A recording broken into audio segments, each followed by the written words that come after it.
Okay, I formation, I ఆల్ఫాబెట్స్లో ఒక 2 types మీకు చూపిస్తాను. సో ఇప్పుడు ఐ మీద ఎవరైనా డాట్ పెడుతున్నారు అనుకోండి, ఐ మీద ఎవరైనా డాట్ పెడుతున్నారంటే వీళ్ళకి కాన్సన్ట్రేషన్, ఫోకస్ ఉంటుంది.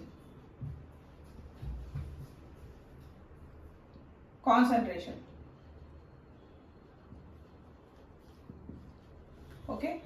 అలా కాకుండా ఐ మీద ఎవరైనా 0 పెడుతున్నారు అంటే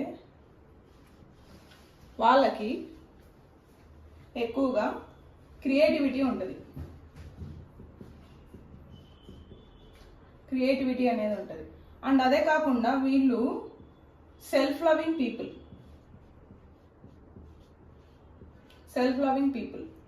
అండ్ వీళ్ళకి మెయిన్లీ ఏంటంటే ఇండివిజువలిస్టిక్గా ఉండడానికి ఇష్టపడతారు. ఆర్టిస్టిక్ నేచర్ కూడా ఉంటుంది ఐ మీద 0 పెడితే. సో అలా కాకుండా ఐ మీద ఒక చిన్న డాష్, ఓకే, ఇలా చిన్న డాష్